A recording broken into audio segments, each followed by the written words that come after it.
لوگوں کے پاس ہر قسم کے وسائل ہوتے ہیں، مگر روحانی طور پر وہ بہت کمی محسوس کرتے ہیں۔ ایسا کیوں ہوتا ہے؟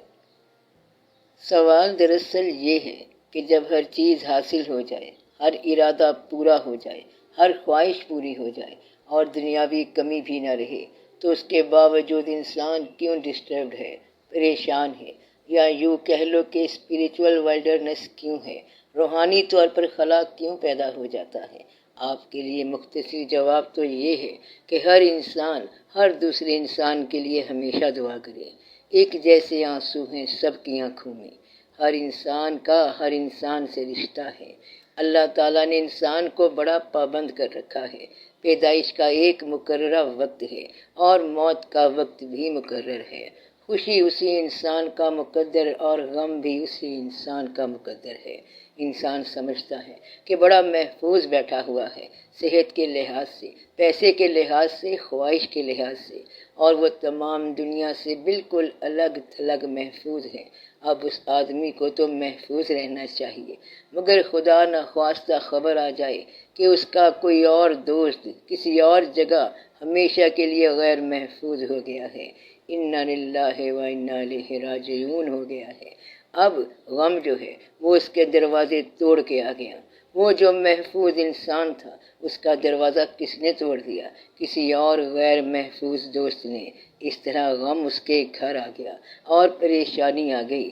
تو مطلب یہ ہے ایسی حالت سے بچنے کے لیے یا تو انسان سب سے غیر متعلق ہو جائے، مگر ایسا ہو نہیں سکتا۔ پھر تو غم ایک رہ جائے گا اور وہ ہوگا اپنی موت کا۔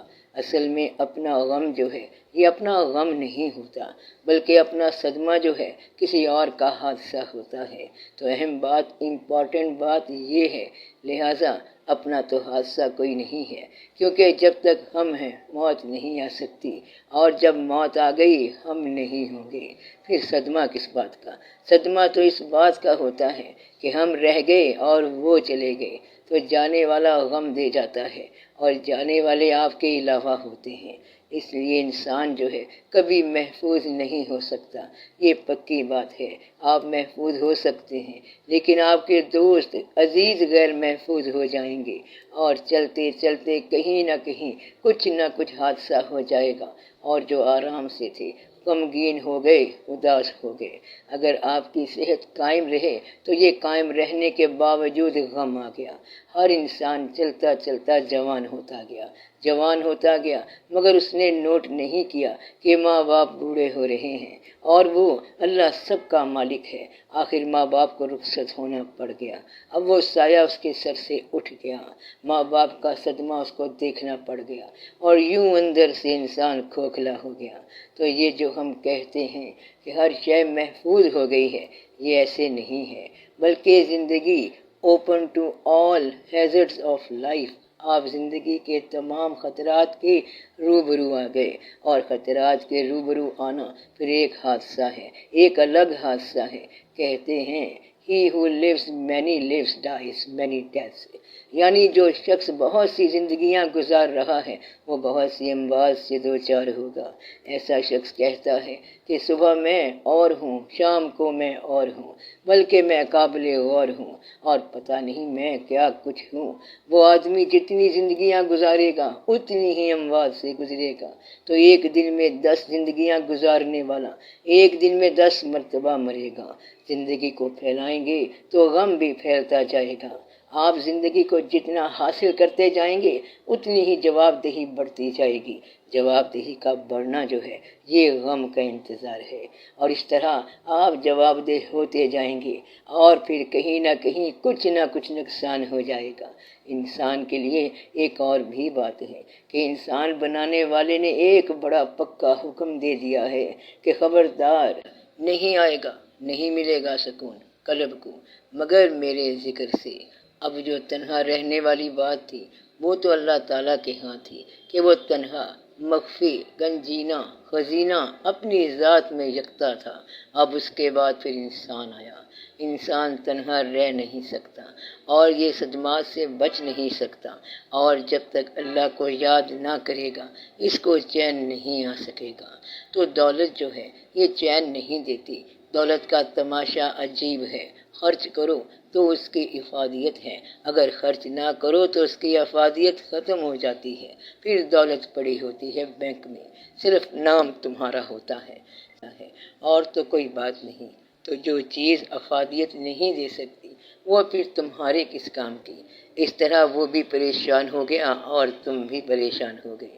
اگر گاڑی چل رہی ہے تب تک تو تمہاری ہے، اور گاڑی بند ہو جائے، شام کا وقت ہو، تیل ہی بند ہو گیا، تو اب گاڑی تمہاری بیکار ہو گئی۔ تو اس لیے زیادہ حاصل کرنے والا انسان زیادہ محرومیوں کا شکار ہوتا ہے۔ دولت میں جتنا بڑھتا ہے اتنا ہی دولت کی ہوس بڑھتی ہے۔ ایسا بندہ بھی میں نے دیکھا ہے جو کہتا ہے کہ اللہ کا دیا سب کچھ ہے، آج تو میں دکان بند کرنے لگا ہوں۔ کیوں بند کرنے لگے ہو؟ کہتا ہے 10 روپے مل گئے، میری شام گزر جائے گی، یہ کافی ہے۔ تو انہوں نے دکان اپنی بڑھا دی، اور دوسرا روتا ہے کہ آج جو ہے اچھا بھلا نفع ہو سکتا تھا مگر نفع نہیں ہوا، 1,500-2,000 روپے کا لاس ہو گیا، نقصان ہو گیا۔ کیسا نقصان؟ نفع نہ ملنا نقصان ہے، لاس ہے۔ تو وہ پریشان ہو گیا۔ اس صورتحال سے بچنے کا نسخہ میں آپ کو بتاتا ہوں۔ آپ کسی ایک انسان کے ساتھ وابستگی اور محبت پیدا کر لو، پھر موت کا ڈر اور پریشانی کا ڈر ختم ہو جائے گا۔ زندگی کے ساتھ وابستگی دراصل زندہ کے ساتھ وابستگی ہے، بلکہ میں آپ کو یہ کہوں گا کہ خدا کے ساتھ وابستگی جو ہے، جو خدا کی دی ہوئی زندگی کے ساتھ وابستگی ہے، اور زندگی سے وابستگی کسی زندہ کے ساتھ وابستگی ہے۔ جب تک آپ وابستہ ہیں آپ خوف سے مبرہ ہیں، یہ پکی بات یاد رکھنا۔ جب تک آپ وابستہ ہیں آپ خوف سے آزاد ہیں۔ خوف اس وقت آئے گا جب تم اپنی ذات میں آؤ گے۔ اگر آپ کسی اور کی ذات میں گم ہیں تو موت آتی رہے جاتی رہے، آپ کو پرواہ نہیں ہوگی۔ ایسا شخص پوچھتا ہے کہ آپ کا نام کیا ہے؟ تو وہ کہتا ہے کہ میرا نام تو اسرائیل ہے، اور تیرا کیا نام ہے؟ کہتا ہے میرا نام محبوب ہے۔ اس شخص کو موت کی کوئی پرواہ نہیں، کیونکہ موت اپنے محبوب کی یاد میں جینا اور اس کی یاد میں مرنا ہے۔ پھر غم کس بات کا؟ یہاں ہیں تو بیٹوں کے ساتھ، وہاں ہوں گے تو ماں باپ کے پاس، پھر ڈر ہے کوئی ڈر نہیں۔ تو روحانی وابستگی دراصل انسان کے ساتھ وابستگی ہے۔ آپ گنتی کی 2-4 باتیں اور یہ فارمولہ یاد کر لینا کہ یہاں آنا ہے اور پھر چلے جانا ہے، اور زندگی کے اندر آپ نے کچھ کام کرنے ہیں۔ کسی انسان کا دل پریشان نہ کرنا، کسی انسان سے محبت کرنا، عقیدت رکھنا، خالق کا احترام کرنا، اور بندگی کی حد میں داخل ہو جانا۔ جب بندگی میں داخل ہو گئے تو لائف ایٹرنل ہو جائے گی، زندگی لازوال ہو جائے گی۔ پھر آپ جاگنے والوں میں داخل ہو جائیں گے، شب بیداری والوں میں سے ہوں گے۔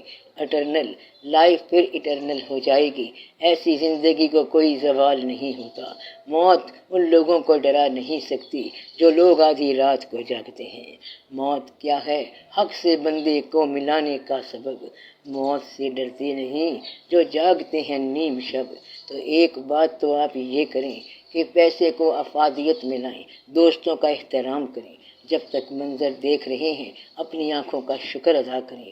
جب تک آپ اس کائنات میں ہیں اللہ کا شکر ادا کریں۔ تو پہلا کام ہے شکر ادا کرنا، پھر اپنی دوسری یادوں کی دنیا میں آپ رہیں اور اپنی یادیں آپ خود آباد کریں۔ جب آپ کے اندر پیسہ پرستی آ گئی تو پھر خوف پیدا ہوگا۔ خوف لالچ سے ہوتا ہے، لوبھ لالچ نہ ہو تو خوف نہیں ہوتا۔ آپ لوبھ کو نکال دو تو خوف نکل جائے گا۔ تو یہ جو پیسہ ہے اس کو اللہ تعالیٰ نے ایک سزا میں رکھا ہوا ہے کہ آپ یہ دیکھو کہ what ultimately you arrive at۔ آپ یہاں تک پہنچ گئے کہ اب پیسہ ہے مگر یہ جاندار نہیں ہے، بے جان چیز ہاتھ میں ہے، اور جان بنانے والے پیچھے رہ گئے۔ جاندار آپ کے ہاتھ سے نکل گئے اور بے جان پیسے تیرے پاس اکٹھے ہو گئے۔ کہتا ہے اب یہ پیسے کھاؤ مگر اس کو کھا نہیں سکتے۔ اب تمہارے کھانے کی عمر تھوڑی ہے، یہاں رہنے کی عمر تھوڑی ہے، احساس کی عمر تھوڑی ہے، بلکہ ہر شے تھوڑی ہے۔ یعنی اب انسان کی عمر زیادہ ہے، احساس کی عمر کم ہے، اور یادوں کی عمر کم ہے۔ علم کا میں نے آپ کو بتایا تھا کہ علم کیا ہے؟ یادداشت۔ اگر قوت حافظہ ختم ہو جائے تو علم ختم ہو جاتا ہے۔ اب آپ کہتے ہیں کہ وہ کیا نام تھا؟ وہ کیا تھا آپ کو پتہ ہی نہیں کہ وہ کیا تھا، اب آپ ہر شے بھول گئے ہیں۔ تو یادداشت جو ہے یہ عارضی ہے، اللہ تعالیٰ کا فضل جو ہے وہ یہی ہے کہ آپ اسے یاد کرتے جاؤ۔ یاد کا زمانہ ہوتا ہے، محبت کا دور ہوتا ہے، اور احساس کے اپنے زمانے ہوتے ہیں۔ ایک وقت آئے گا کہ آپ بے حس ہو جائیں گے۔ مثلاً آج خبر پڑھی ہے کہ وہاں 25 بندے مر گئے ہیں، کہتا ہے ٹھیک ہے کل 40 مر گئے تھے، بس حادثے ہی حادثے ہو رہے ہیں۔ مطلب یہ کہ کوئی احساس نہیں ہو رہا۔ تو انسان نے محسوس کرنا اس لیے چھوڑ دیا کیونکہ اسے ان چیزوں سے محبت ہو گئی جن میں احساس نہیں ہے۔ محسوس کرنا اس لیے چھوڑا ہے کہ اس کی محبت اب ان چیزوں سے ہو گئی ہے جن چیزوں میں احساس نہیں ہے، جان نہیں ہے۔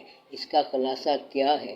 اگر جاندار سے محبت کرو گے تو جان میں رہو گے، اور بے جان سے محبت کرو گے تو بے جان ہو جاؤ گے۔ فانی سے محبت کرو گے تو فنا ہو جاؤ گے، اور باقی سے محبت کرو گے تو بقا والے ہو جاؤ گے۔